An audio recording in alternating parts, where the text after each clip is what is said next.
como foi que Jesus se mostrou? Aquele Deus que nunca foi visto, que ninguém podia tocar, porque ele é inacessível, porque ele está lá na imensidão desse tal céu, que ninguém chega perto. E São João vai dizer que o Verbo divino se encarnou e ele habitou no meio de nós. E São João deixa bem claro, dizendo assim, e nós vimos a sua glória. Ele se apresentou dizendo para as pessoas, olhem, é hora de mudar de vida, se convertam, porque o reino dos céus está próximo. Ele está falando com a autoridade de um Deus que está convidando os seus filhos a mudarem de vida. E como é que hoje ele está se manifestando? Como é que agora, hoje, neste dia, ele diz assim, olha, é assim que vocês devem me ver. Então hoje, ele se apresenta como alimento. É ele que nos alimenta. Ele é o pão do céu. Aí vejam que, nessa passagem do Evangelho, existem duas coisas aqui que acontecem dentro da missa. A primeira parte é essa, né? Como eu falei esses dias, quando eu estava celebrando lá a missa do sábado. Ele nos alimenta com a palavra dele, que é o que está acontecendo aqui agora. Ele está nos alimentando com a sua palavra. E aqui aconteceu, né? Depois que Jesus ensinou-lhes, aquela multidão que estava ali, que vocês viram que foram mais de 5.000 pessoas. Aí depois que ele ensina, ele diz, olha, esse povo precisa ir embora, precisa se alimentar, mas o povoado está muito longe. Aí agora, o que é que tem aí? Ah, tem pão, tem peixe. Agora ele vai alimentar, que é o que acontece no altar. Quando o pão e o vinho se transformam na carne e no sangue de nosso Senhor Jesus Cristo. E aqui Jesus faz o gesto, né? Aqui diz que ele pegou o pão, ergueu os olhos para o céu, deu graças, depois ele partiu o pão, mas aqui está dizendo que distribuiu, ele deu para os apóstolos e os apóstolos deu para as pessoas. Onde é que acontece esse gesto, se não dentro da missa? Todo padre católico, é isso que ele faz. Desde uma capelinha bem pequena, aonde ele está celebrando ali com 2 ou 3 pessoas, ou até mesmo há uma basílica de São Pedro lotada. Quer seja um sacerdote, um bispo, um cardeal, ou um papa. Esse gesto é feito. Daqui a pouco vocês vão ver. Eu vou pegar o pão, as ofertas, e vou fazer esse gesto, oferecendo ao Pai. Depois o vinho, que vai ser transformado, ou seja, transubstanciado. Aquela substância que nós vamos enxergar que é pão, já não vai ser mais pão. É a carne de Jesus. E depois aquele vinho já não vai ser mais vinho, vai ser o sangue de Jesus. Depois vai ser dado para vocês como alimento. Eu fico assim, admirado, né? Deus se torna alimento para nós. Eu acho que a ficha não caiu ainda para os católicos. Porque tem tantos católicos que não se alimentam. E nem lutam para se alimentar. Agora lutam, né? Para comer hambúrguer, para tomar sorvete, ainda mais que está calor agora. Mas para comer, Deus, isto é o meu corpo, isto é o meu sangue, que é dado por vós. Como está dizendo na primeira leitura de São João, Deus é amor. Deus manifesta o amor dele, dando a carne dele, a natureza humana. Ele nos dá como alimento para nossa salvação. Você vê que tem gente que ainda não entendeu, católicos? Primeiramente que isso só acontece na Igreja Católica. Porque os nossos irmãos cristãos que não são católicos, eles caíram na tentação que está lá no Evangelho de São João, no capítulo 6. Qual foi a tentação?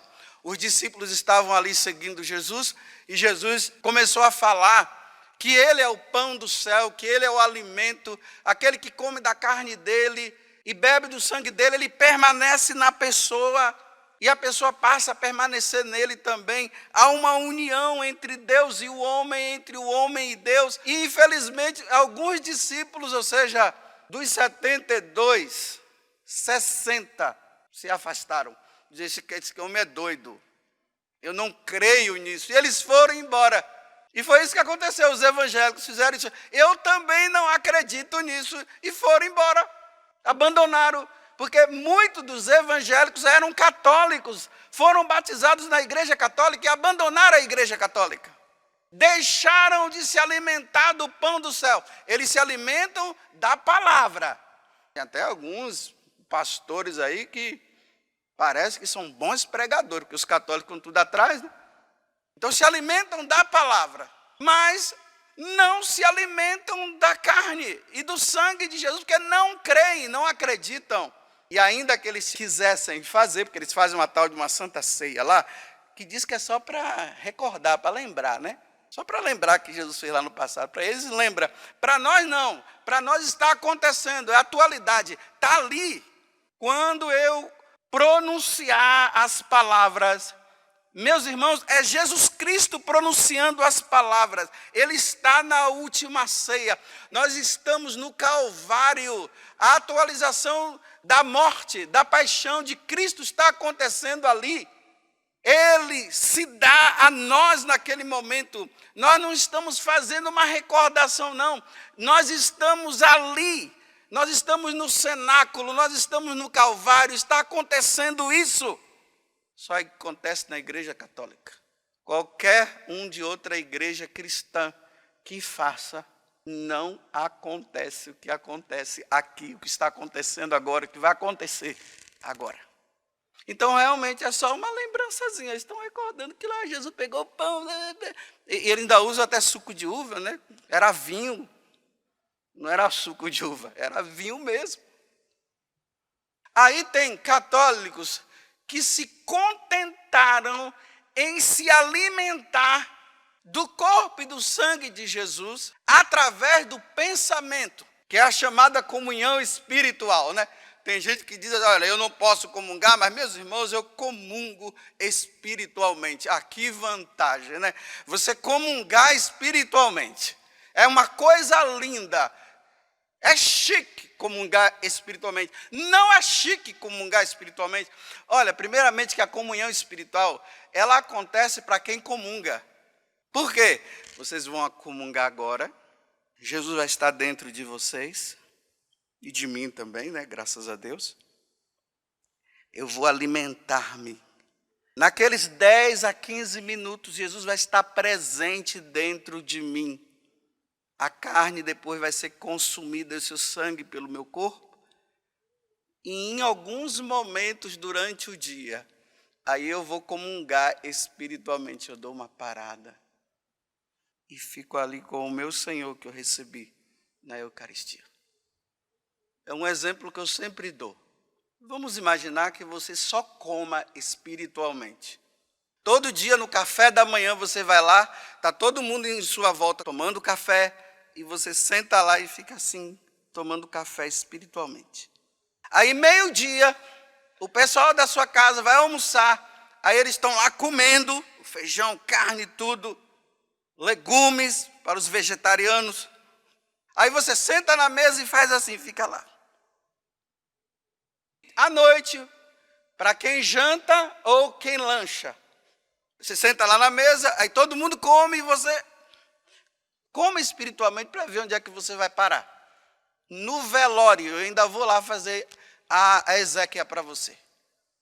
Quem não pode receber, resolva a sua situação. Se você está em pecado mortal, vai confessar. Porque ninguém pode comungar em pecado mortal. E se você está vivendo uma irregularidade, vai resolver essa irregularidade e pare de ficar com essa história que eu estou comungando espiritualmente. Você vai morrer. Ou melhor, você já está morto. Me desculpe eu dizer assim. Quem não comunga está morto. é um cristão morto. Porque a tua alma está morta.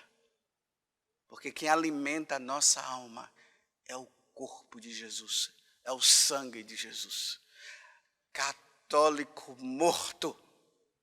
Vou repetir. Quem não comunga, e eu não estou dizendo que é para, se você está em pecado mortal, não estou dizendo que é para você comungar, não. Vai resolver a tua vida. E se você está com alguma situação de irregularidade, vai resolver também.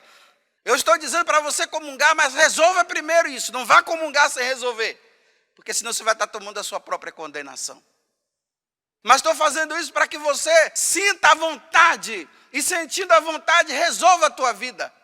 Porque quem não comunga está morto. É um cristão católico morto. Porque os nossos irmãos que já estão lá, já estão fora, eles já estão mortos mesmo. Não se alimentam. Quem não comer da minha carne, diz Jesus, e quem não beber do meu sangue, não terá a vida eterna. Jesus disse, não terá. Quem não comunga não vai ter vida eterna. Eu estou falando para os católicos. Vocês se recordam de um canto tão lindo, que pelo menos quando eu era criança se ouvia cantar. Olha só. Comei, o pão é meu corpo imolado, por vós, perdão para todo pecado.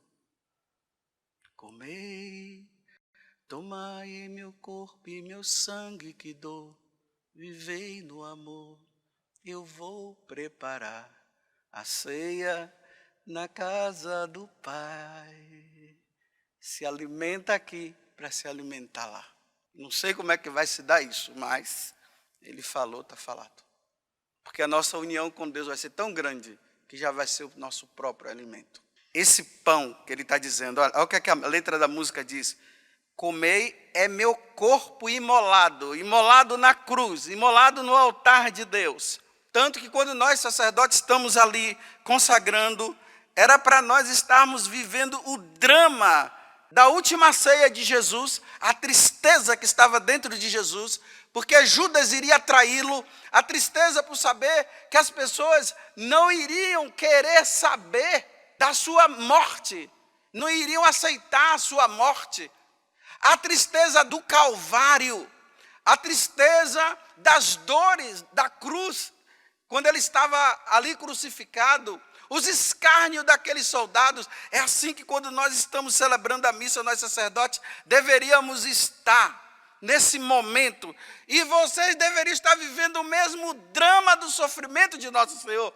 Então, na hora da consagração, fica tudo perdido, olhando para cima e olhando para baixo, conversando e amaciando cachorro. E perdemos isso. E até nós perdemos sacerdote, porque a gente fica distraído também. Padre Pio não se distraía, nem o cura Darcy e muitos outros sacerdotes da igreja. E a outra música, né? Eis o pão da vida, eis o pão do céu, que alimenta o homem na marcha para o céu. Eis o pão da vida. Eis o pão do céu, que alimenta o homem na marcha para o céu. Desculpe eu falar assim, a maconha não alimenta ninguém para o céu, é para o inferno. E todo tipo de droga que alimenta e que nos leva para o céu é o pão de Deus. Encontra esses jovens por aí dando a vida por uma maconha. Mas nós não encontramos mais os jovens dando a vida para se alimentar com o pão do céu. E eu digo uma coisa para vocês. Rezem por nós sacerdotes. Porque esse mandato Jesus deu aos sacerdotes. Ele deu aos bispos, aos seus sucessores e aos sacerdotes, seus colaboradores. Assim como vocês casados são tentados no adultério, nós também, sacerdotes, somos tentados também no nosso celibato. Então eu quero dizer para vocês, rezem por nós. padres, para que nós não venhamos a trocar o altar por uma cama.